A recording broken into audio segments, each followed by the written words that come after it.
Los temas de hoy, del día lunes, son varios, pero hacen referencia a las técnicas clínico-quirúrgicas que son fundamentales y básicas, ¿sí? Ustedes en este tiempo ya han visto varios temas, ¿verdad? Entre ellos, por ejemplo, síntesis.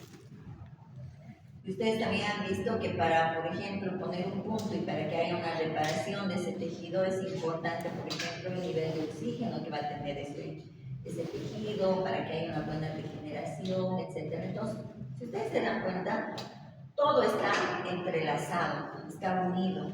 Nada de los procedimientos o actividades que hacemos es aislado. Hoy voy a tratar, si no llegamos, no importa, pero nos quedamos 15 minutitos más hoy día para que la próxima clase también sea 15 y podamos compensar en ese tiempo, ¿ya? Vamos a ver oxigenoterapia, administración por vía parenteral y voy a tratar de llegar hasta transfusión sanguínea, ¿ok? El primer tema que vamos a abordar es oxigenoterapia. Es uno de los temas, como las vías endovenosas, igual, ampliamente utilizado en más del 90% de los pacientes que entran con algún tipo de patología, no solo pulmonar, sino también algún otro tipo de patología que pueda requerir un aporte suplementario de oxígeno. Siguiente. ¿Cuáles son los objetivos de aprendizaje que vamos a tener nosotros en este tiempo? Primero, comprender las bases fisiopatológicas de los principales procedimientos clínico-quirúrgicos, identificar las indicaciones, las contraindicaciones y las complicaciones de estos procedimientos, analizar criterios clínicos para seleccionar esos dispositivos y utilizar esas técnicas, aplicar principios de seguridad del paciente y la bioseguridad, que eso también ya lo hemos visto. Y obviamente tenemos que integrar el razonamiento clínico en esos procedimientos que vamos a realizar. O sea, entonces empezamos con lo más básico que ustedes saben. En este momento estamos respirando y exhalando de forma espontánea. O sea, no está controlado, nadie te dice, no has respirado, ¿cómo? Estás en apnea, ¿verdad? Es algo natural. En ese proceso de introducir oxígeno y eliminar el CO2, obviamente interviene un sistema que es el sistema respiratorio. Pero no solamente interviene el sistema respiratorio, ustedes se van a dar cuenta que también forma parte de esto la sangre. ¿Sí? Es un complemento sumamente importante.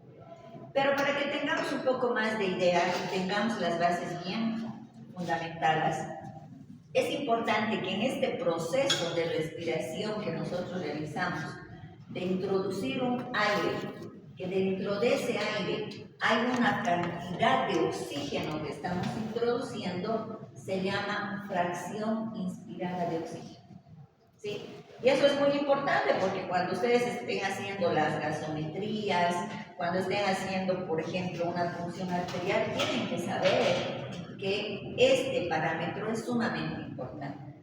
Esa fracción inspirada de oxígeno que nosotros en este momento, cada uno de nosotros está metiendo dentro de nuestro organismo, está al 21%. Y eso no se tiene que olvidar. Pregunta de examen también. La fracción inspirada está al 21% en este momento. ¿Estamos? Eso es lo normal. Pero ¿qué pasa cuando esta persona no está con sus funciones normales de lo que es la función respiratoria cotidiana? Hay algún tipo de alteración, un tipo de patología. Esos 21% va a seguir en el ambiente, pero no va a poder esa persona poder introducir esa cantidad y llegar hasta todos los tejidos, que es de forma ideal. Entonces, a eso que se llama oxigenoterapia, administración suplementaria de oxígeno. En otras palabras, sumar oxígeno a ese 21% del que nosotros normalmente y de forma fisiológica introducimos a nuestro organismo. ¿Ok? Ahora, siguiente. En este aspecto es importante conocer pues al oxígeno, ¿no? ¿Qué es el oxígeno? Se considera el oxígeno un medicamento, un fármaco, por eso es prescrito, por eso ustedes indicarán la cantidad que ese paciente requiere de este oxígeno en litros, ¿sí? Este medicamento o este fármaco, obviamente su presentación es en forma de gas. Para que ustedes puedan prescribir, tienen que saber en qué se va a concentrar ese oxígeno, ¿verdad? Y lo que les estoy diciendo es en litros la prescripción. 1 litro, 2 litros, 3 litros por minuto. ¿Se entiende? Ahora, este oxígeno tiene características que obviamente, eso lo sabemos desde básico, ¿no? Es incoloro, es insípido, etcétera, etcétera. Pero es algo importante que nosotros tenemos que saber, que este oxígeno va a intervenir en las reacciones de oxigenación durante todos los procesos metabólicos del organismo. El ATP, por ejemplo, no va a haber ATP si no hay oxígeno, ¿sí? Esta cadena no se va a llegar a realizar si no hay oxígeno. Siguiente.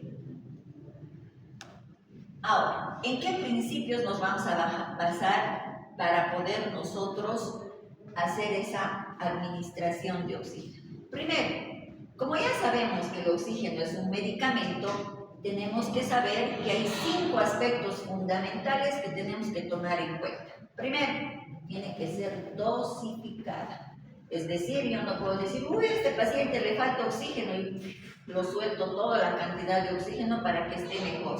No. ¿Por qué? Porque va a haber reacciones adversas que si se presentan en muy pequeñitos o en muy ancianos puede haber esos eventos adversos, ¿sí?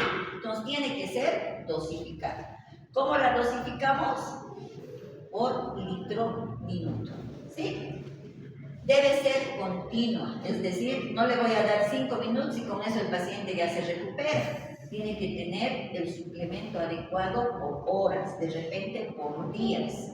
Todo depende si el paciente es oxígeno dependiente o de repente puede compensar su alteración y solamente va a requerir 1 día, 2 días. Es decir, no se le quita de golpe al paciente el oxígeno que se le va a ir dando. ¿Estamos?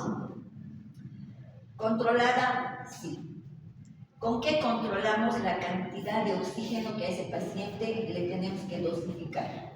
¿Con qué controlaría? ¿Qué les indicaría?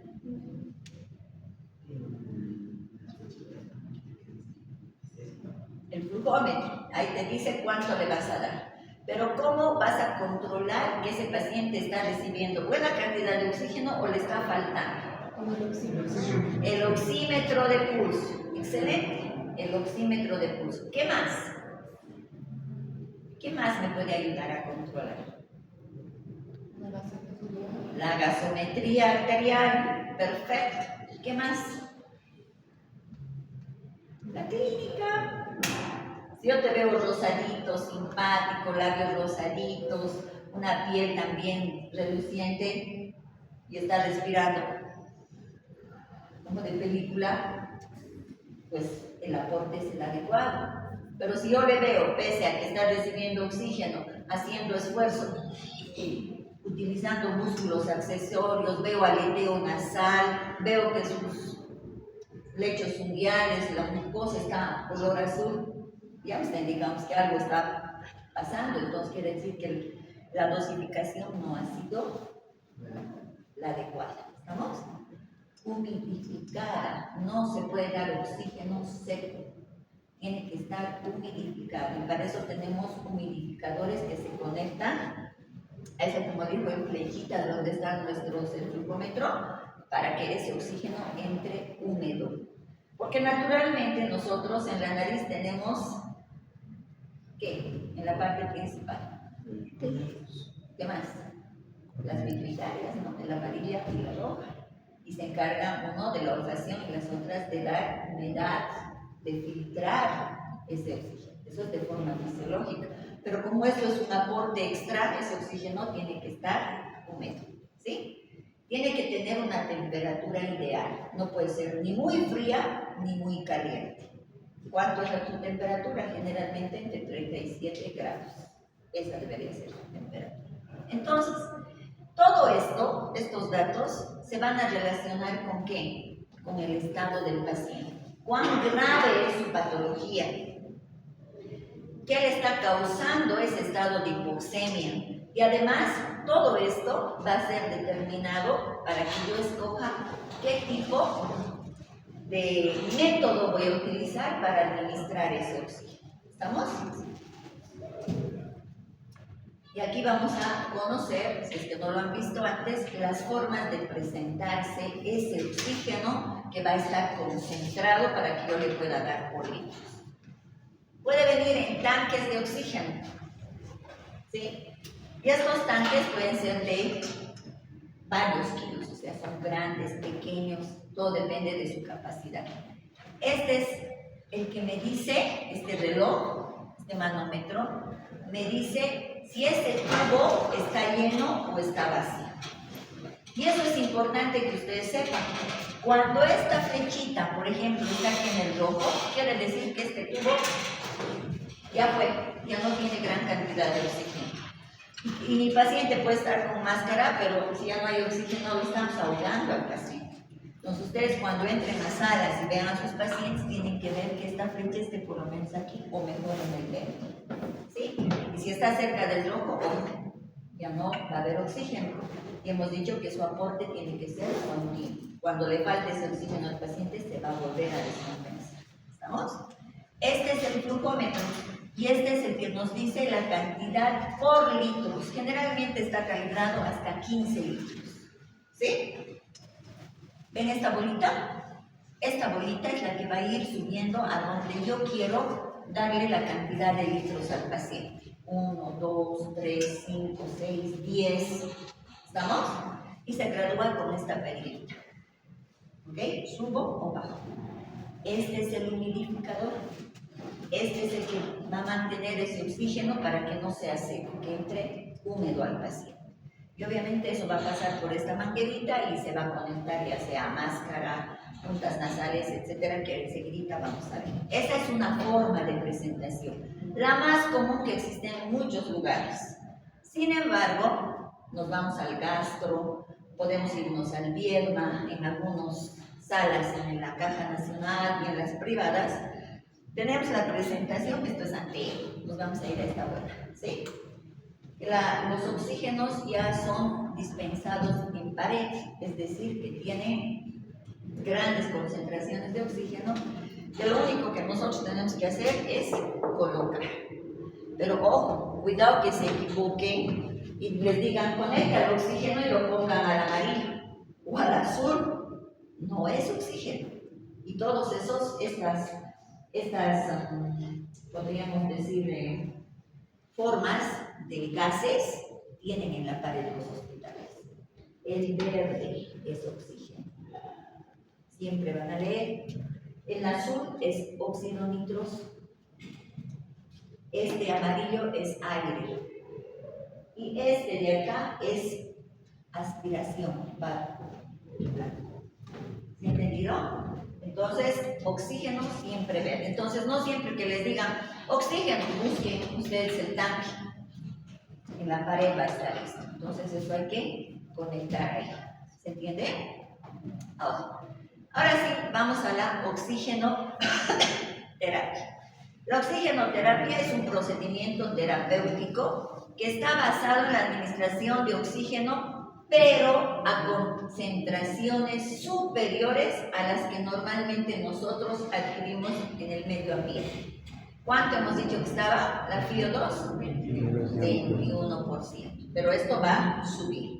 Ahora, ¿qué consideraciones importantes tenemos que tener? Ya lo hemos dicho como resumen. El oxígeno es un medicamento, por tanto tiene que ser prescrito, dosificado, tiene que ser continuo, ya hemos dicho sus características.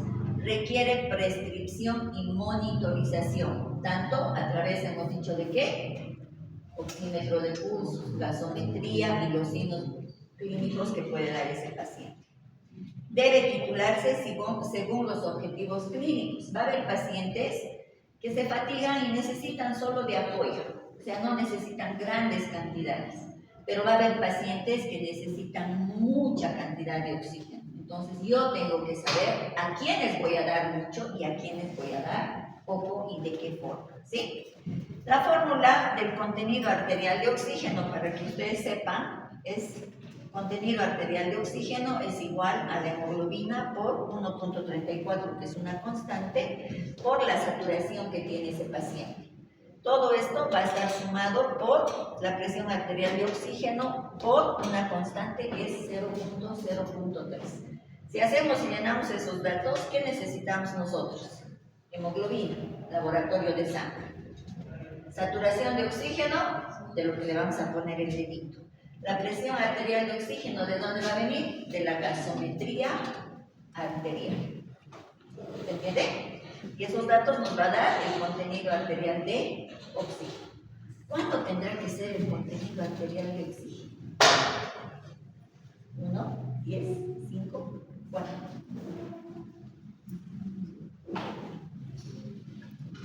¿Cómo es? ¿No ha llevado todavía el respiratorio?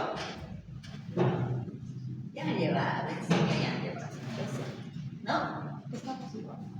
Están llevando. Ya. Entonces, ahí van a descubrir que el contenido arterial de oxígeno no es bajo, es bastante alto. Arterial. ¿Cuánto tiene que estar? Arriba de 24, 25, 10, 15.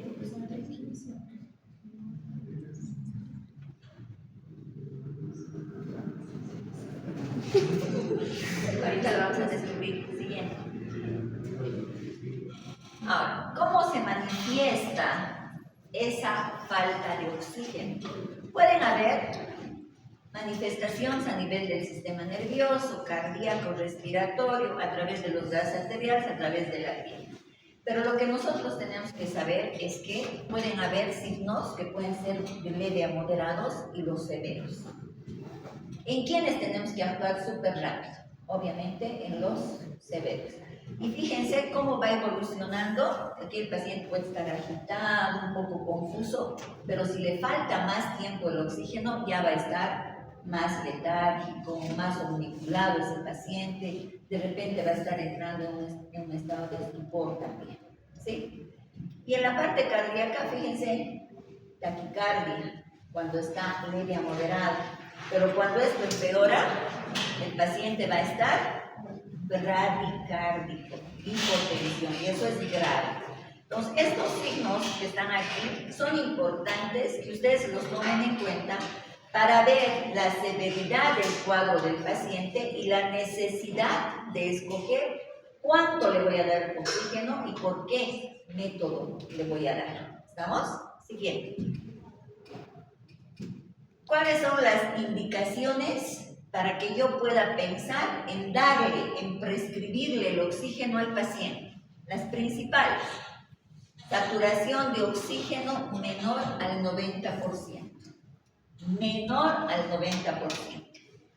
Insuficiencia respiratoria, que tenga enfermedad pulmonar obstructiva crónica, que tenga neumonía, esté en un estado de shock, un paciente que tenga algún tipo de trauma, un politraumatizado, por ejemplo, un tequiado, un paciente en estado de sepsis, edema agudo de pulmón, o un paciente en estado de paro cardiorrespiratorio.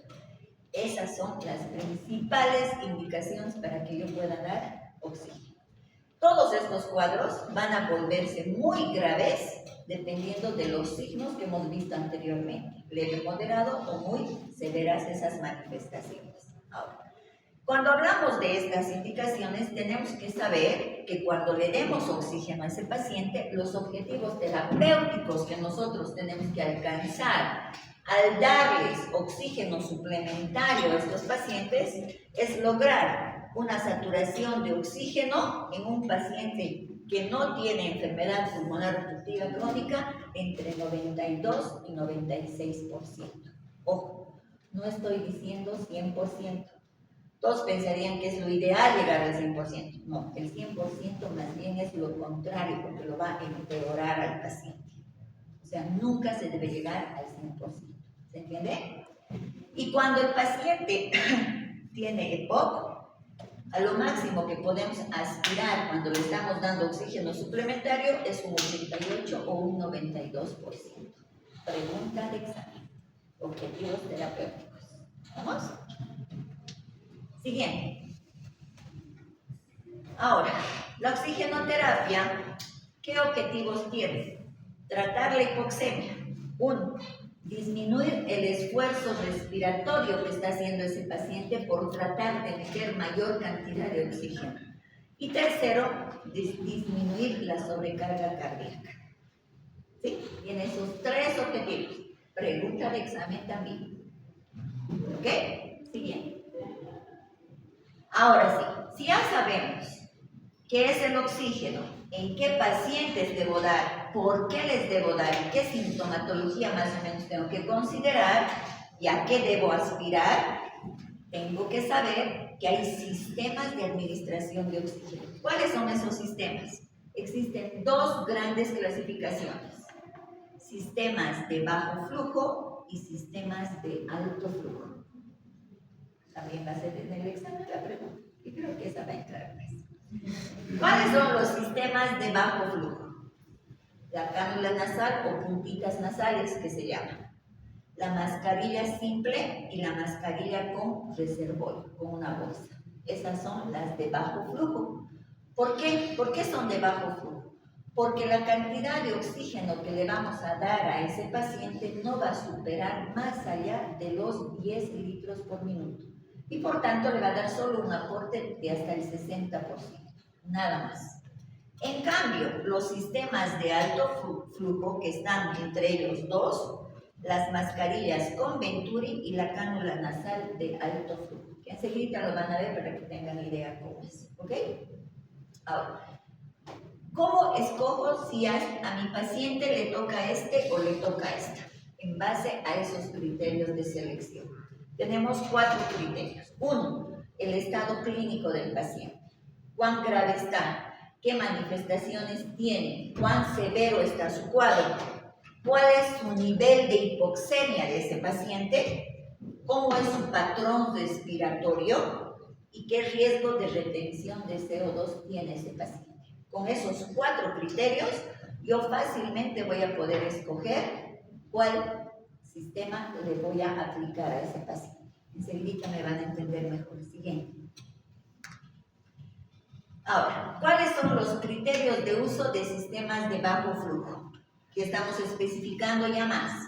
Primero, frecuencia respiratoria menos de 25 respiraciones por minuto. Para los de bajo flujo. ¿Estamos? Patrón respiratorio que sea consistente y uniforme. Es decir, no es un paciente que está con un Chine-Stokes, con un Kussmaul, por ejemplo, o con periodos de apnea bastante prolongados, ni por si acaso voy a pensar en uno de bajo flujo, ¿verdad? Pero en los otros que no tienen esos datos, sí voy a pensar en uno de bajo flujo. Solo puntitas nasales o una mascarita. Por ejemplo, esos pacientes que tienen insuficiencia cardíaca, ¿no? Esos viejitos, que caminan un poco y se fatigan, ¿verdad? A esos pacientes, ¿qué le pusieron? ¿De alto o de bajo flujo? Bajo. Porque está fatigado solo por lo que ha caminado, va a descansar, le pones oxígeno y otra vez va a estar tranquilo el paciente. ¿Estamos? Que su respiración no tenga ruidos agregados en la auscultación.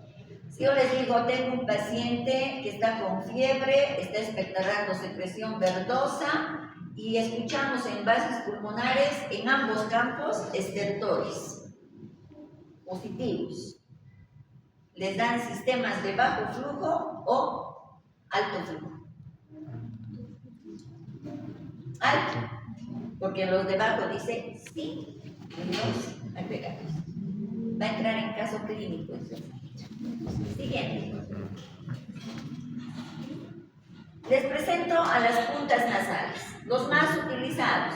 Por ejemplo, un paciente que sale de cirugía, ¿sí? Va a recuperación, ¿qué le van a poner?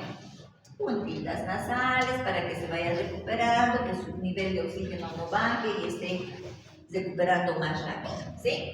El flujo de oxígeno ocasiona la sequedad e irritación de las fosas nasales, ¿sí? Entonces no hay que apretarle mucho al paciente y además prácticamente se ha determinado una fórmula aproximada para lo que se puede calcular de cuánto va a subir su fracción inspirada de oxígeno del paciente por cada dispositivo que entra. ¿Qué quiero decir? Por ejemplo, mi paciente está con puntas nasales. Le vamos a dar 4 litros por minuto. ¿Cuál será su FiO2 de acuerdo a eso? ¿Cuál será?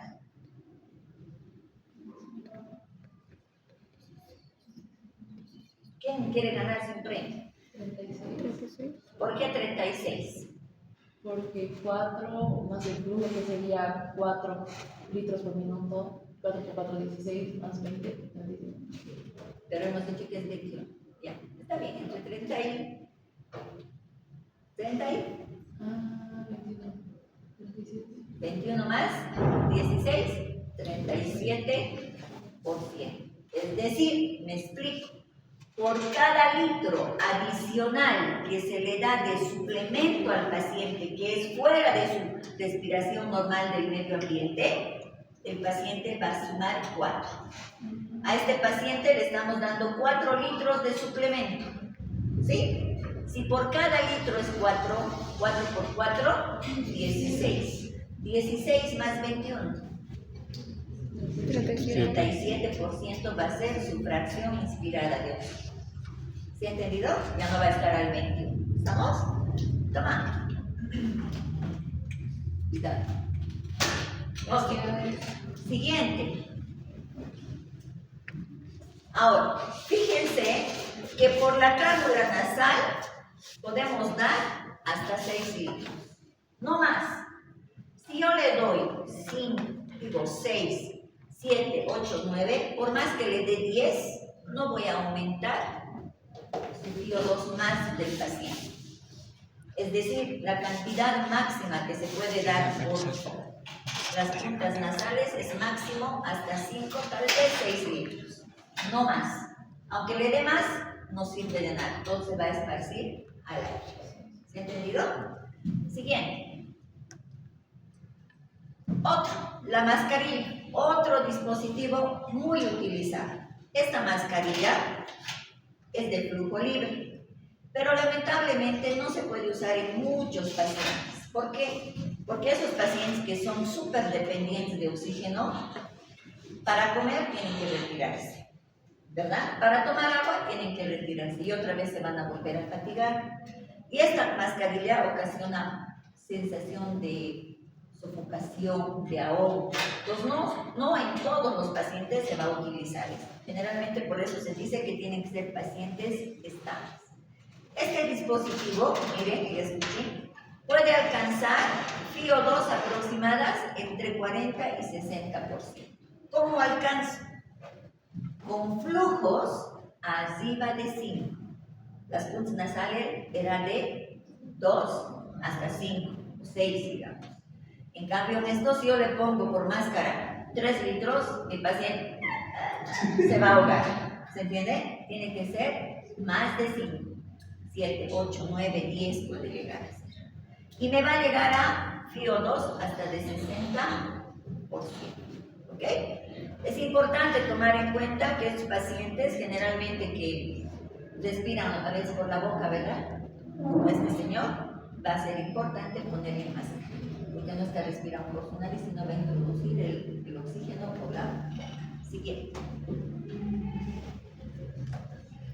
Ahora, otro de bajo flujo son las máscaras con reservorio. Son esas que tienen esa bolsita, como esta, como esta. Sí, como de los aviones. Exactamente. Y en esta también podemos dar flujos de 6 hasta 10 litros. Pero en este, porque tiene el reservorio, hace que se concentre ese oxígeno en esa bolsita y cada vez que el paciente inhala, esa concentración lo mete. Por eso es que llega hasta el 80%. Un poquito más. El otro era hasta 60%. Este hasta el 80%. Estos está indicado en quiénes, en pacientes que tienen hipoxemia severa, insuficiencia respiratoria aguda, están en estados de shock, trauma grave, edema agudo de pulmón. Es la primera opción para darles aporte de oxígeno, antes de intubarlos, antes de tomar medidas más severas, como por ejemplo las de alto flujo. ¿Estamos? Siguiente.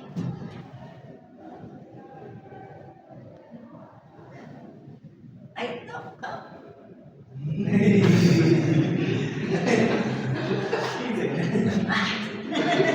Bueno, un caso clínico. Paciente masculino de 58 años con neumonía bilateral. Su saturación de oxígeno es 80%. Su frecuencia respiratoria 38 por minuto. Está usando músculos accesorios. ¿Cuál es la conducta inicial? Colocar máscara con reservorio a 15 litros por minuto. ¿Sí? ¿Estamos? Ok. Ahora, los dispositivos de alto flujo. ¿Qué quiere decir? Mayor aporte de oxígeno al paciente. Es decir, yo le voy a dar igual entre 10, 15 litros, pero va a ser tan concentrado que su aporte va a ser mucho más. ¿Cuáles son esos dispositivos?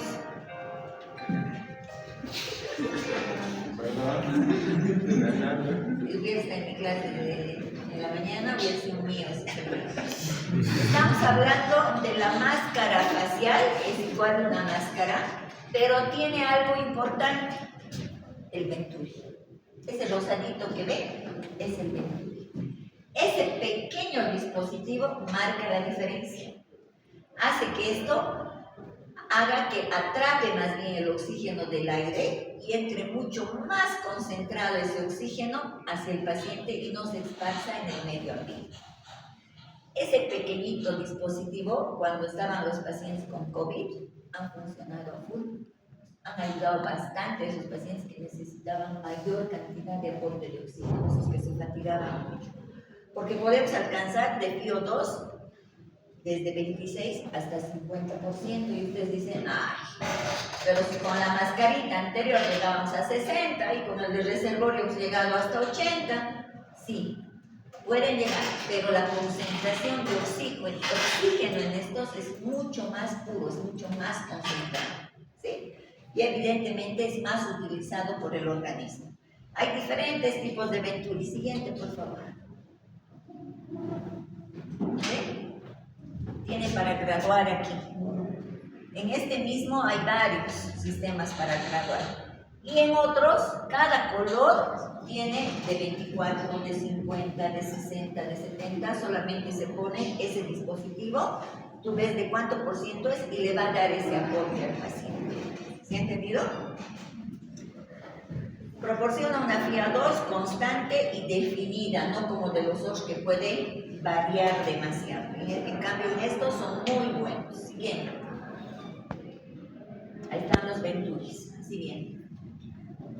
Son sus válvulas y cada uno tiene 24, 28, 30, 36, 40, hasta de 50, pero a mayor concentración. Ahí está. Correcciones de los porcentajes de oxígeno de acuerdo a lo que prácticamente se va a utilizar con esto. ¿Estamos? Siguiente. Ahora, además de tener esos sistemas de alto y bajo flujo, tenemos los sistemas mixtos, es decir, que se va a unir uno de bajo con uno de alto flujo. Y entre esos encontramos las campanas de oxígeno, los tubos en T y las tiendas de oxígeno. Siguiente.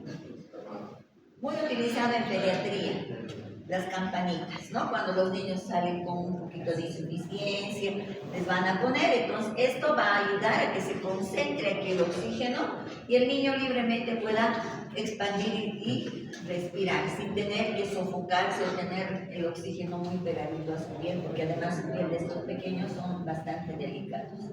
El inconveniente es que estas cámaras no vayan directamente hacia los ojitos de los niños, porque les puede causar ceguera, ¿no? Entonces hay que tener ese cuidado. Pero este es uno de los que se utiliza. Siguiente, por favor. El tubo en T, ustedes lo van a ver mucho en el Vietnam, en diferentes hospitales. El tubo en T, ¿qué es? Es así, un corrugado, este es el tubo en T, corrugados a ambos lados, y se va a conectar esto a través del tubo endotraqueal cuando el paciente esté intubado. A uno de estos lados del corrugado le van a poner la manguera de oxígeno y por ahí el paciente va a recibir oxígeno, pero él va a recibir lo que él, cuando él más bien respire. Cada que él inspire, va a jalar oxígeno. Ya no va a estar conectado a la máquina. Y esto se utiliza cuando se lo va a destetar al paciente del ventilador. Han debido escuchar eso, ¿no? Destete del paciente, ¿qué quiere decir? Sacarle de la máquina, que la máquina ya no controle su patrón respiratorio del paciente. ¿Qué quiere decir eso? Que cuando el paciente ya solito respira, le van a sacar el tubo. Y cuando le saquen, ¿qué le van a poner? Máscara. Pero primero le van a conectar el tubo en T. ¿Estamos? Muy utilizado en los hospitales. Siguiente. La tienda facial, que son estas máscaras que cubren toda la cara, también se utiliza mucho en el COVID, y le dan oxígeno a una presión positiva cuando el paciente, si no está sedado, no tolera. Tiene que estar sedado con analgesia para que pueda existir esa presión y esa presión de oxígeno pueda entrar al paciente. Esto se usa mucho en COVID cuando no había máquinas para meterles a los ventiladores a los pacientes, se utilizaba esto, ¿sí?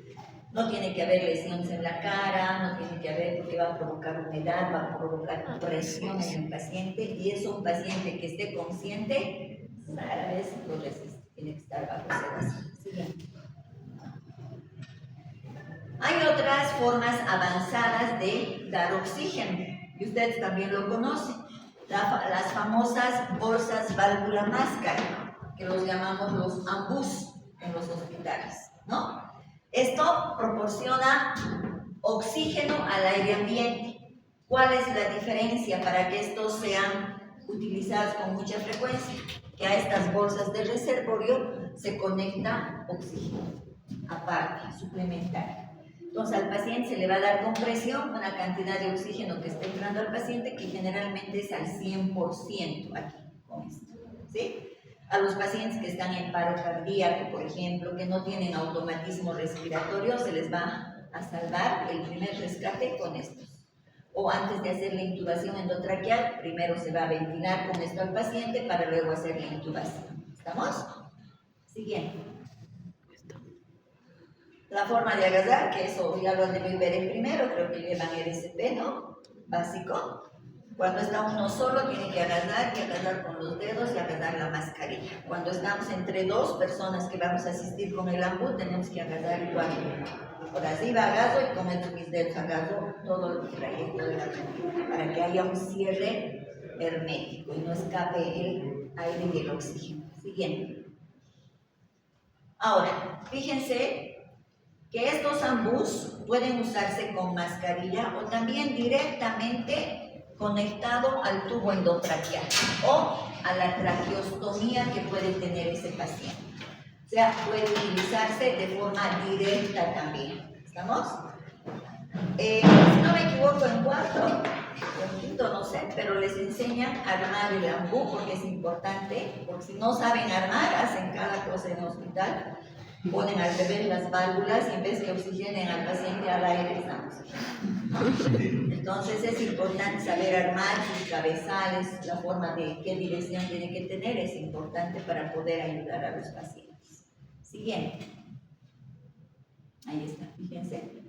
Pacientes intubados que van a tener esa conexión. Siguiente. ¿Cómo tomamos las decisiones? Este es un resumen de todo lo que hemos visto. Si hay privación de oxígeno y el paciente tiene hipoxia leve, oxígeno por puntas nasales o también le puedo dar una por mascarilla.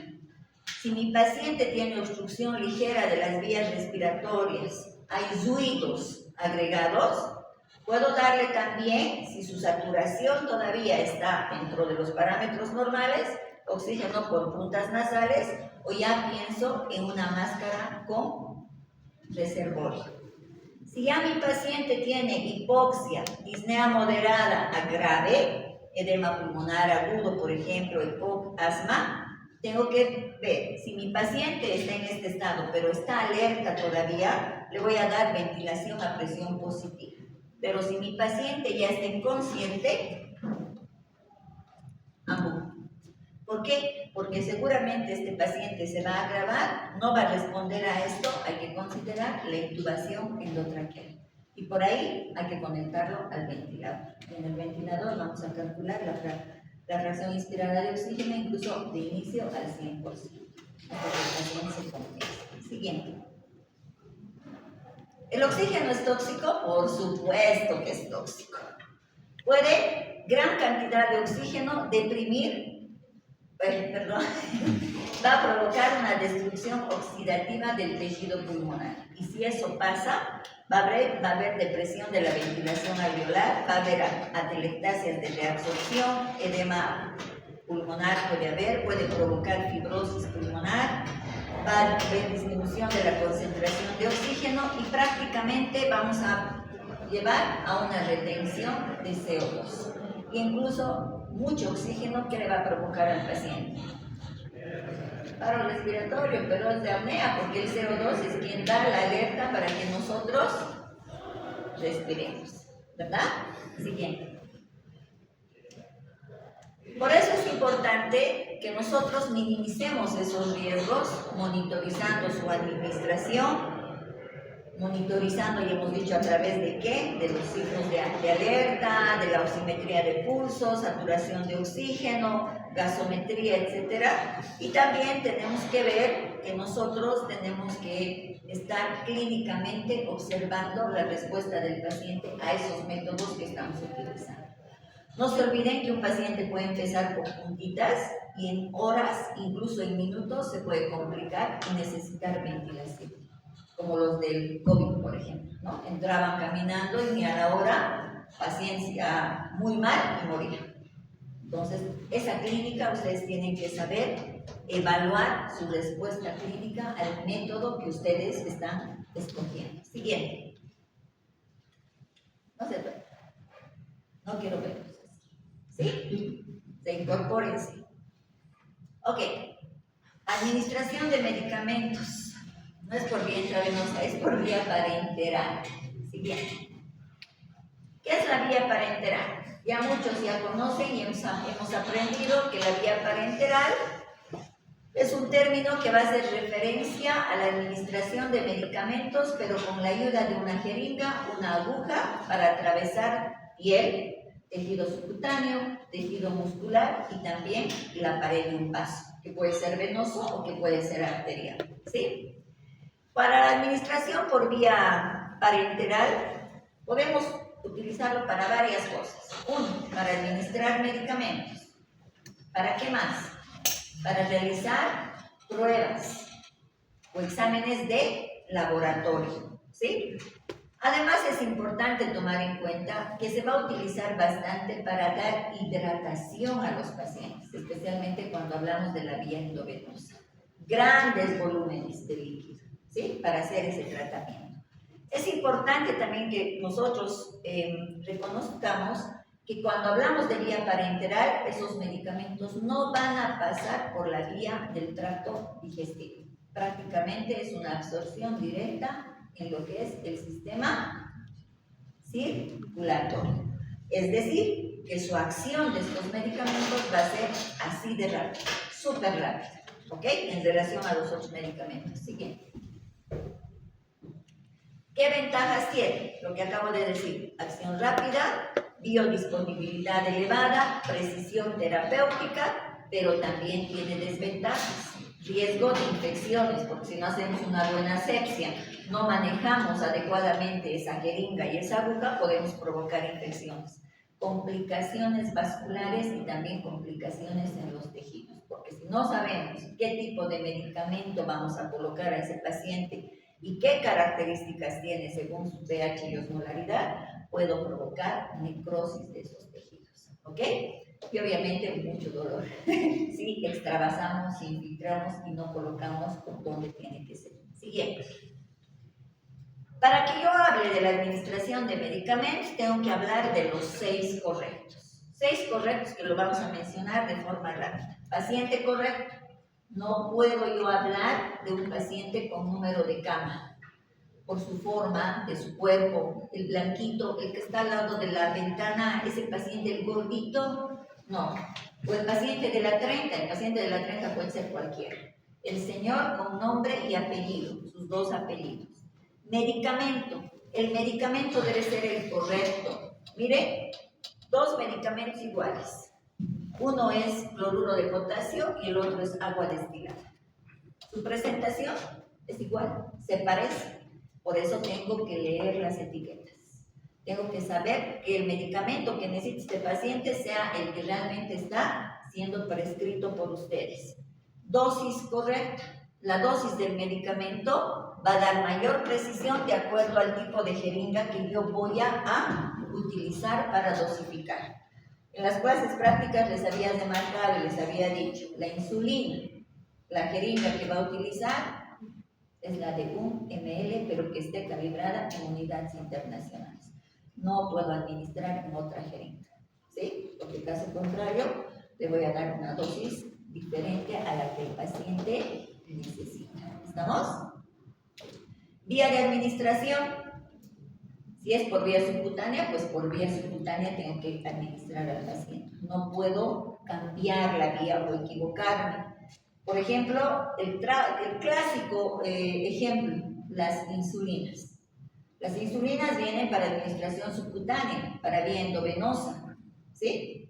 Pero no todas van a ir por esas vías. La cristalina, la de acción rápida, es por vía endovenosa, ¿sí o sí? Y también por vía subcutánea. Pero la de acción lenta, la EDPH, solo es para vía subcutánea. Nunca se puede administrar por vía endovenosa. Entonces eso es importante saber y eso les da su hermosa farmacología. Ustedes tienen F aquí, de fármaco, ¿sí? Hora. Cuando hablamos de hora reloj y de hora según sintomatología. Horas reloj quieren decir horas exactas de intervalo entre dosis y dosis de medicamento. Cada 12, cada 10, cada 24, cada 8, cada 6. ¿Sí? Pero también hay las que son cada día, la BIT, la KIT, la TIT, PRN, STAT. ¿Sí? Esas no son horas reloj. Eso es según requerimiento del paciente. ¿Sí? Si yo les digo STAT, ahora, o sea, movete, ¿no? O sea, no es, ¿está? No, es ahora, cargo y administro. ¿Se entiende? Cuando yo digo PRN, ¿qué querrá decir?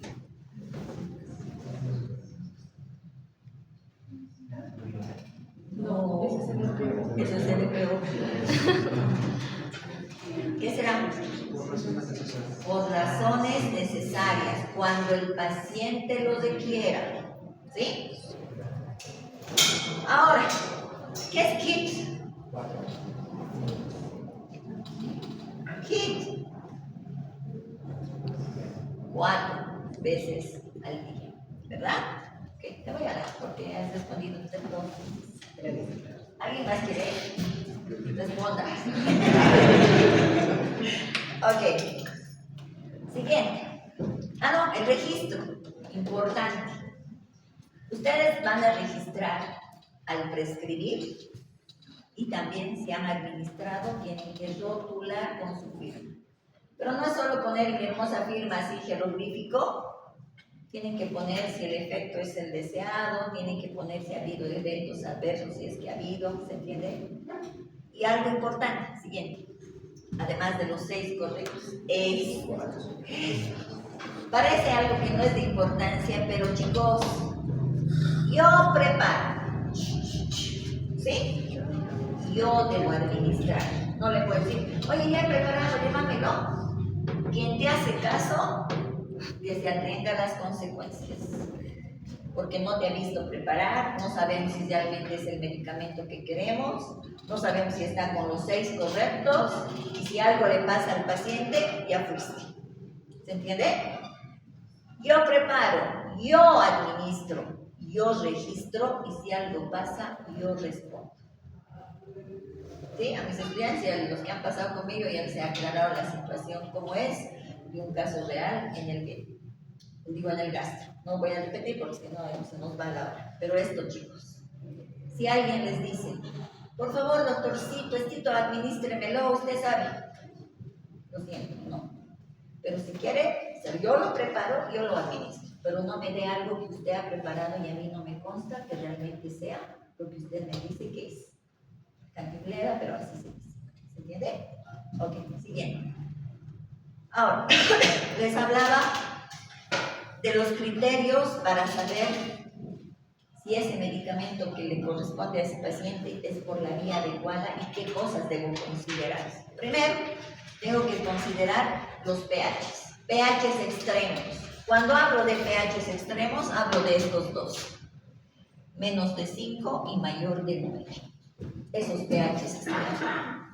Todo medicamento que tiene esos pHs extremos muy bajos o muy altos van a ocasionar flebitis, necrosis, irritación. ¿Sí? Por eso hablamos de los medicamentos que son vesicantes y de los medicamentos que son irritantes. Aquí entra su farmacología, ¿verdad? Entonces tengo que saber, por eso farmaco es muy importante. Osmolaridad elevada. ¿Cuánto es la osmolaridad plasmática? 313. ¿Cuánto? 255. Ya, hay un rango. Estamos bien. ¿Quién ha dicho primero? Ahí atrás. ¿Quién es? ¿Johan?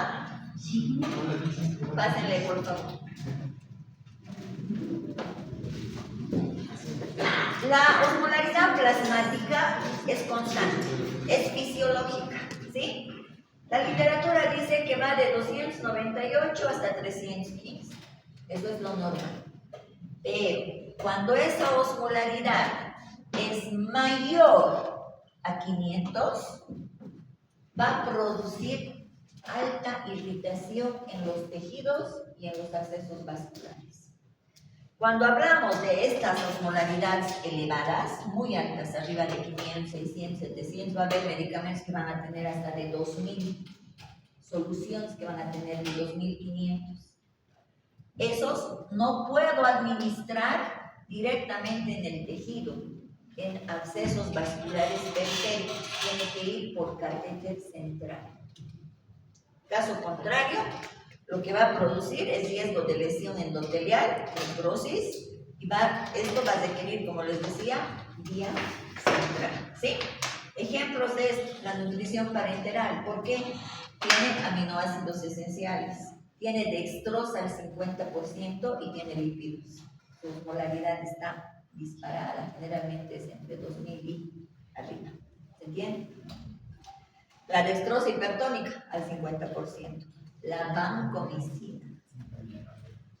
Así es. Si no, no te pueden poner en tu nalguita, ¿no? No, por su vena, póngale. Se le va a necrosar todo su potente al paciente. Y duele. Duele. Siguiente. ¿Estamos? Y miren, aquí está la lista de medicamentos de algunos donde tiene su pH. Y fíjense que muchos de los que usamos tienen pHs extremos. Por ejemplo, la dobutamina, la dopamina, miren cuánto es su pH. Está por menos de 5. Por tanto, son de alto riesgo. Miren el potasio. 4,8. Entonces está también por debajo. Siguiente. Y aquí está la clasificación de medicamentos que son irritantes, que producen solo los irritantes. Daño tisular, va a haber un proceso inflamatorio. ¿Cómo voy a mejorar esto? Disminuyendo la velocidad del medicamento para administrar o diluyéndolo más. Pero cuando los medicamentos son vesicantes, van a producir daño severo, es decir, necrosis de esa zona donde se ha administrado ese medicamento. Y miren los ejemplos que tenemos de este tipo de medicamentos vesicantes e irritantes. Por ejemplo, en quimioterapia, a veces los pacientes salen quemados ¿Por qué? Porque no les han puesto una buena vía y se ha extravasado y les quema toda su piel a los pacientes. Siguiente. Aquí tenemos igual, por eso se dice que los medicamentos como estos, la cefalocina, cefotaxima, ceftriaxona, deben ir, miren, diluidas en 100 ml. Y esto es evidencia, no es invento. Y se tiene que pasar en 1 hora mínimamente, o 30 minutos como mínimo, ese medicamento. O sea, no es que te agarren y te pongan una jeringa en menos de 2 segundos. ¿Ok? Siguiente. Consideración según la edad. En neonatos, su fragilidad vascular es increíblemente importante. Hay que considerar. Tienen inmadurez renal y hepática, por tanto las concentraciones, las dosificaciones tienen que ser importantes. En pediatría, dosis según peso. Mayor absorción si hay, pero en diferentes zonas. No todas las zonas son adecuadas para poner en los niños. ¿Sí? Por ejemplo, el vasto lateral, si quiero poner intramuscular, eso es para niños, no es para adultos. Entonces eso también tenemos que tomar en cuenta. Adultos mayores, fragilidad capilar.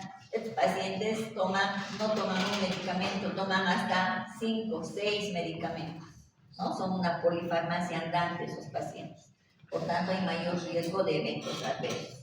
¿Hay mayor riesgo de extravasación? Sí. ¿Tienen abuelitos? Aunque no tengan, miren, mis venas también son de media bolita. Se dilatan y las venas de los viejitos bailan. Tú les tocas y es como que se movieran. Y parecen, uno cuando ve dice, uy, qué linda vena para pinchar. No, están duras, son bailarinas y son más difíciles de pinchar. Siguiente. ¿Cuáles son los tipos de vías parenterales? La intradérmica.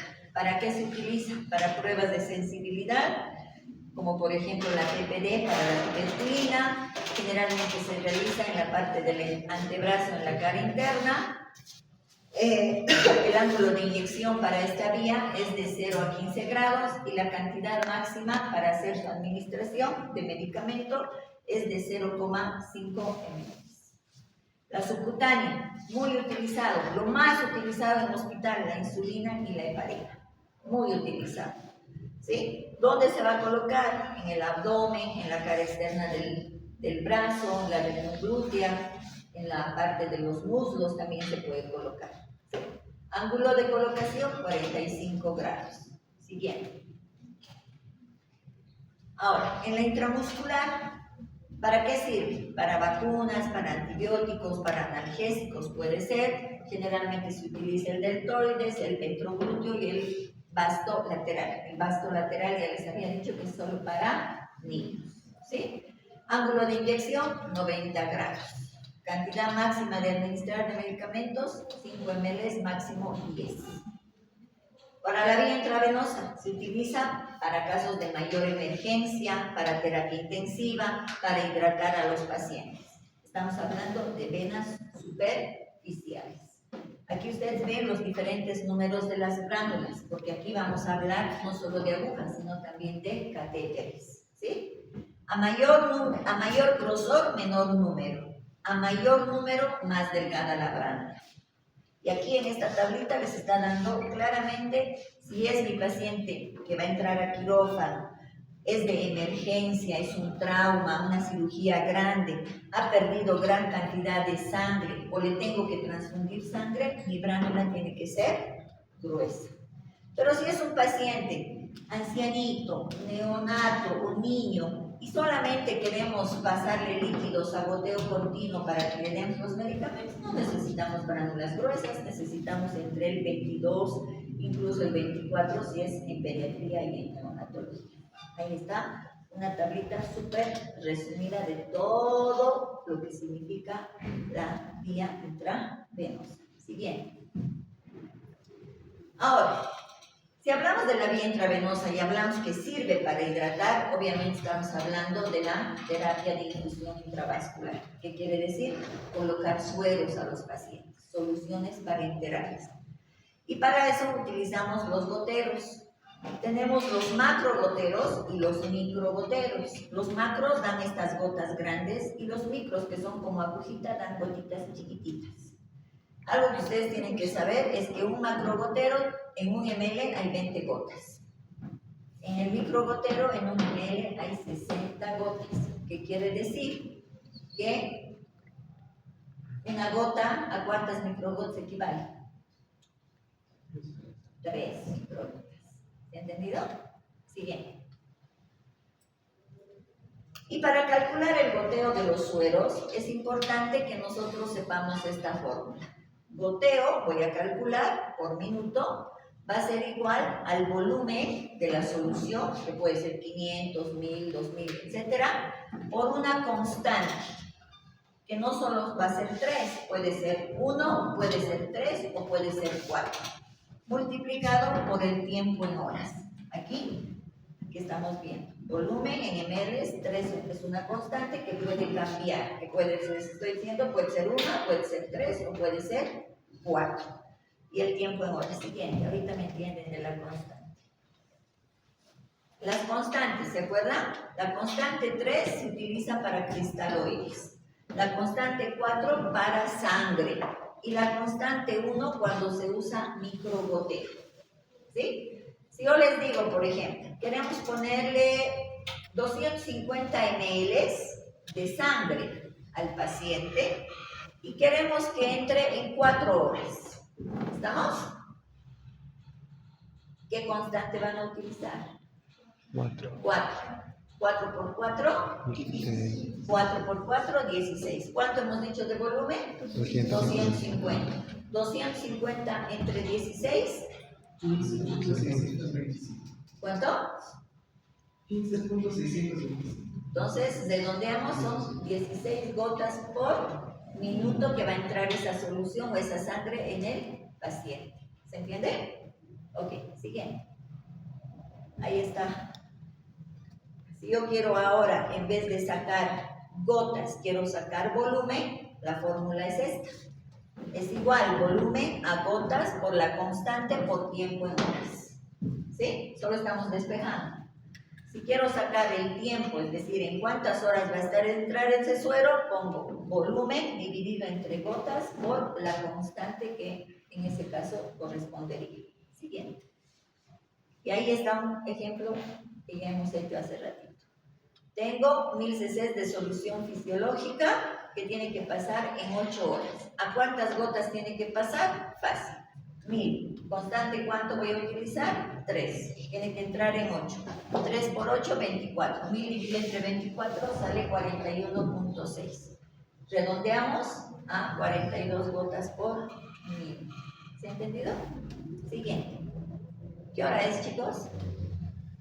Estamos bien. Súper. Ahora, aquí este es un resumen de todo lo que tendrían que saber de las vías parenterales. Intradérmica de 0 a 15, cantidad máxima o jeringas que se pueden utilizar de 1 y 3 ml. ¿Se diluye el medicamento? No se diluye el medicamento. ¿Dónde voy a administrar? ¿Qué cantidad se administra? Y esto es como limpio, del centro hacia la periferia. Si es alcohol, 30 frotes. Si es clorexidina, 15 frotes. O sea, me refiero que aquí, 15. 15 y recién me voy a la periferia. ¿Se entiende? Y los efectos adversos que pueden tener. En el único que varía la forma de limpiar, fíjense que es en la intravenosa y en la intraarterial. Acá ya no es del centro a la periferia, es con el dedo de distal a proximal sobre la vena, costado, costado, sobre la arteria, costado, costado. ¿Se entiende? Igual. 15 si es clorexidina al medio y 7 a los laterales. Si es alcohol, 30, 15 a los laterales. ¿Se entiende? Este es un resumen para que les sirva para estudiar. Siguiente. Complicaciones de la terapia parenteral. Complicaciones flebitis. ¿Cuántos tipos de flebitis existen? 3. Flebitis química, flebitis mecánica y flebitis infecciosa. ¿Ok? Extravasación, hematoma, infiltración. Complicaciones sistémicas. Embolia aérea, sepsis y reacciones adversas que puede tener hacia lo que es el medicamento. Y ahí vemos una. ¿Se fijan? Siguiente. Aquí se van a asustar más. Aquí se ha extravasado el gluconato de calcio que le estaban administrando al niño. ha quemado la piel, ha producido una úlcera, tiene tejido espacelar, lo que les decía cuando curábamos las úlceras, es este amarillo, y adentro es el tejido granular. Obviamente a este niño van a tener que hacerle curaciones muy duras, ¿no? Pero vean el enrojecimiento de su piecito, eso va a tardar en curar. ¿Sí? Siguiente. Y esta es peor. Esta es una extravasación de gluconato, de cloruro de potasio más bien, de cloruro de potasio. Tenía su suero ese niño, se ha extravasado y miren cómo ha quemado. Por eso les decía, hay medicamentos que son altamente vesicantes, no solo irritantes. El otro era irritante, pero este es vesicante, necrosis. Y eso ustedes tienen que ver porque van a ser sus pacientes. Y en niños es peor no ver estas cosas. Por lo menos el adulto se queja, me duele, o cuando le están inyectando, pero el bebé, ay no llores, el bebé, cálmate, pero son esas lesiones que se provocan. Siguiente. Entonces, ¿qué hacemos para prevenir? No olvidarnos de la técnica séptica en todo lo que es la vía parenteral. El lavado de manos es sumamente importante con la aplicación de alcohol en gel. Tenemos que hacer doble, triple verificación de que si es el medicamento, utilicen los 6 correctos. No se olviden las diluciones, no se olviden el pH de los medicamentos, la osmolaridad de los medicamentos y además los criterios. ¿Quién es mi paciente? ¿Es un niño? ¿Es un anciano? ¿Qué tipo de medicamento va a recibir? ¿Cuál es su patología? ¿Y cómo tengo que yo administrar ese medicamento? ¿No? Ahí está. Esos son los criterios que van a guiar para que no se cometan errores. Siguiente. Transfusión sanguínea. Voy a alcanzar, creo, ¿no? La transfusión sanguínea es un procedimiento también médico pero terapéutico, ¿sí? Este procedimiento sirve para corregir las deficiencias de un componente específico que es para la sangre. ¿Cuál es su objetivo? Mejorar la perfusión sanguínea y por tanto mejorar el aporte de oxígeno hacia los tejidos, ¿ok? Obviamente va a existir riesgos al momento de hacer la transfusión. Puede haber reacciones alérgicas, puede haber estados de shock anafiláctico, ¿sí? Porque el grupo no corresponde del paciente. Justamente para evitar todo esto, nosotros tenemos que saber cuándo detectar, qué hacer si hay ese tipo de manifestaciones y actuar como médicos en el momento oportuno. Siguiente. ¿Qué componentes sanguíneos se pueden transfundir? Concentrados eritrocitarios, plasma fresco congelado, plaquetas, crioprecipitados, puede haber glóbulos blancos lavados, etcétera, dependiendo del laboratorio y el nivel de tecnología que se tenga. Pero los más utilizados son estos. ¿Sí? Siguiente. También tenemos que tomar en cuenta los grupos sanguíneos y tenemos que conocerlos. Sabemos que existen 8 tipos de grupos sanguíneos, ¿verdad? El A positivo negativo, B positivo negativo, O positivo negativo, AB positivo, AB negativo. Y fíjense que estos, y ahí está en la tablita, que la compatibilidad que tienen no son con todos los grupos. El único que tiene prácticamente las compatibilidades con todos son estos. Yo, erróneamente, pensaba antes que el O era el más universal, el que tenía mayor compatibilidad, es el que menos tiene. ¿Se han fijado? Peor si es negativo, ¿no? Es el más alto. Entonces, esto tenemos que tomar en cuenta porque al momento que ustedes pidan, porque ustedes solicitan las transfusiones sanguíneas, tienen que pedir tipificación del grupo sanguíneo. Y esa tipificación tiene que estar bien hecha para evitar los riesgos que vamos a ver a continuación. ¿Ok? Siguiente. Fíjense que cuando se habla de hemoderivados y hemocomponentes, los hemocomponentes están en rojo. Miren, de la sangre total se saca plasma rico en plaquetas y glóbulos rojos que se van a empaquetar, puros, ¿sí? Que se llama el concentrado eritrocitario. Del plasma, fíjense que se va sacando más cosas. Concentrado de plaquetas, plasma fresco congelado y plasma de 24 horas. Y de esto, de este plasma, los crioprecipitados. Pero también se van a sacar los hemoderivados que son la albúmina, globulina y factor de coagulación. Todo eso se ve en la transfusión sanguínea. Ustedes son los que van a prescribir y todo depende de qué tipo de paciente. Siguiente. ¿Cuáles son las razones principales para hacer una transfusión? Primero, que el paciente pierda sangre. Los heridos que llegan sangrando, accidentes, traumas, etc. O que un paciente no tenga esa capacidad de producir esos glóbulos rojos como en ciertas enfermedades, por ejemplo. Cuando reciben, por ejemplo, quimioterapia, los pacientes que tienen leucemia, ¿sí? Esos pacientes van a necesitar transfusiones continuas. O para evitar complicaciones debido a un trastorno sanguíneo existente, como la hemofilia, ¿no? Esos pacientes van a requerir mucho de esto. En esos casos vamos a considerar las transfusiones sanguíneas. Siguiente. ¿Cuándo transfundir? Según el American College Surgeons propone un esquema. Dice, vamos a transfundir cuando las pérdidas de sangre sean mayores al 20% del volumen sanguíneo, es decir, que sean mayor a 1000 ml. ¿Se entiende? Se va a transfundir cuando la hemoglobina sea menor de 6 a 8.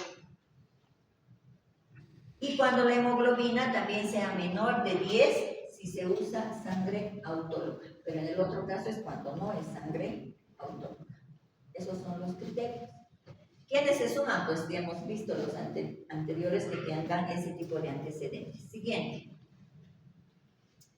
¿Cuáles son los requisitos para una transfusión? Primero, antes de la transfusión hay que verificar que el paciente haya consentido la transfusión. No se olviden que hay religiones que no permiten la transfusión y uno por buena gente se está muriendo y ocurre mucho en emergencias. Le transfunde y había sido evangelista o testigo de Jehová, creo, ¿no? Ya fuiste, te van a meter juicio.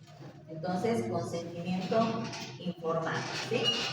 Realizar la identificación y verificación de la calidad del componente. ¿Cómo? Tiene una serie de barras. Tienen que verificar que corresponda a lo que realmente está mandando el banco de sangre y al grupo que ustedes han solicitado.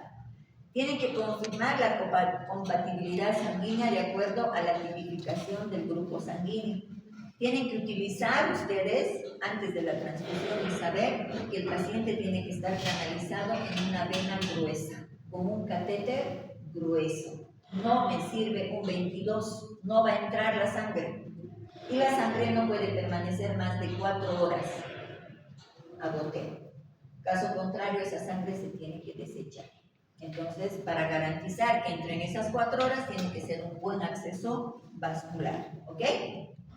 Y obviamente, lo que les he recomendado también ya a ustedes, algunos, el equipo para hacer la transfusión es especial. No es cualquier equipo de venoclisis.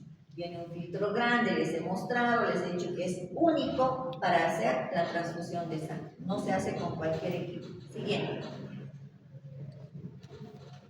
Y para eso se tiene en todos los hospitales un checklist que se llama, donde, si ustedes se fijan, hay parte de lo que son los 6 correctos. Paciente correcto, volumen correcto, hemocomponente correcto, vigilancia correcta, o sea que van a identificar si el paciente tiene algún tipo de reacción importante, equipo de administración correcto, y aquí está demarcado que debe tener el filtro, ¿sí? Velocidad correcta sin exceder las 4 horas. Esto es todo con evidencia científica, por eso está dentro de los checklists. Registros correctos, es decir, cuánto le está entrando, si el paciente ha recibido dentro del tiempo, ha presentado algún tipo de reacción durante la transfusión, y esto tiene prácticamente que ir en la historia y otro tiene que ir al banco de sangre. O sea, se hace con poco. Siguiente. Su código de barras les había dicho. Durante la transfusión, el goteo tiene que ser regular, generalmente a 30 gotas por minuto para que entre en las 4 horas, ¿sí? Si hay alguna manifestación de rash, prurito, sensación de ahogo, el paciente empieza a tener fiebre, inmediatamente hay que cerrar. No esperar y decir, ¿qué será? A ver, le llamaremos a su médico. No, vemos esa reacción, inmediatamente se tiene que cesar. Importante, y esto es para ustedes, muchas veces cometen el error, le piden la transfusión al paciente, le están poniendo y le dicen, pónganle una carrita de fisiológico. No se puede. La sangre pura tiene que pasar por un acceso. No se puede mezclar en Y con otra solución. Eso que les quede bien claro. Y quienes infringen generalmente eso son ustedes. No lo tienen que hacer. ¿Ok? Cuando el paciente está con una hemorragia grave y está perdiendo gran cantidad de sangre, quieren que pase rápido la sangre. Y el error más grande que cometen, primero quieren apagar la bolsa y lo apretan. Están dando calor, están provocando hemólisis. Y al estrujar con tanta fuerza, están provocando también hemólisis, que le va a dar una reacción al paciente. Si se usaran los manguitos, esos que nos ponemos al brazo para controlar la presión arterial, se puede usar, pero no excedan en la presión. ¿Por qué? Porque van a ocasionar también hemólisis. ¿Sí? Por eso, para evitar todo eso, un catéter grueso. ¿Ok? Siempre explicarle al paciente que esté atento a que si le va a empezar a dar escalofríos, se va a sentir ansioso, va a tener cefalea, mareo, náuseas, vómitos. Todos estos signos comunique de forma inmediata. ¿Por qué? Porque son signos de una reacción anafiláctica a lo que es la transfusión de sangre. ¿Estamos? Y monitorizar siempre la zona donde está ingresando. Cuidado que se forme un hematoma. Me ha tocado ver a mí muchas veces. Está pasando, sí, pero ya está afuera y su hematoma del paciente y eso es drenaje, ¿no? Y eso no es nada bonito que después se ve en el paciente. Siguiente. Cuando finaliza la transfusión, se debe anotar y describir las características durante toda la transfusión. ¿Cuáles? ¿Qué producto ha recibido el paciente? ¿Cuánto en cantidad en ml? ¿Qué signos vitales ese paciente ha tenido antes, durante y después de la transfusión? El volumen total, el tiempo de transfusión, qué respuesta ha tenido ese paciente a la transfusión y obviamente hacer el desecho adecuado de esa bolsa, de esa tubuladura en bolsas rojas. ¿Por qué? Porque son materiales contaminados. Bolsas rojas. Siguiente.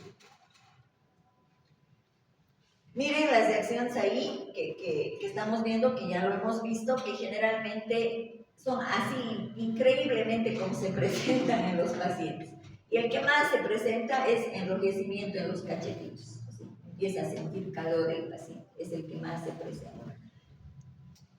Fiebre puede haber, puede que no haya, pero si es enrojecimiento, esa sensación de opresión, va a sentirse. Siguiente. Si hay reacciones inmediatas como la hemolítica aguda, anafilaxia, esto les voy a pasar una fotocopia de la traducción de esto, que es muy interesante, que prácticamente hace respuesta a la hemólisis que se va a presentar en la sangre y el paciente empieza a sentir esa sensación de opresión, de ahogo, donde nosotros tenemos que ver y reaccionar de forma inmediata cerrando la transfusión, que muchas veces se suspende la transfusión, ¿sí? Y ahí estamos viendo los signos. El siguiente, por favor. Y las acciones que ya lo hemos dicho, ¿no? Suspender de forma inmediata. Una vez que se ha suspendido hay que comunicar a su médico tratante para ver que él indique qué tipo de tratamiento se le va a dar al paciente, porque se le puede dar en casos de reacción alérgica, puede recibir el paciente, que es el tratamiento estándar, de difenidramida, 25 miligramos por vía intravenosa, hidrocortisona de 100 miligramos también por vía endovenosa, y en casos más graves se va a utilizar la adrenalina 0,5, pero por vía subcutánea, porque es un caso de shock anafiláctico. ¿Se ha entendido? Entonces, esto es importante notificar al personal del laboratorio, porque este personal tiene que estar atento, volver a hacer la tipificación en la sangre que va a restar, va a volver a analizar y va a volver a analizar al paciente, porque puede haber errores. Ha habido casos en que el paciente, uno no le ha dado la importancia y el paciente ha muerto, ¿no? Y esos rayos son también bastante importantes en los pacientes. Siguiente. Eso es todo. ¿Alguna pregunta? Esto es para el día lunes. Sondas y demás. Vamos a hacer una pregunta para que se vaya.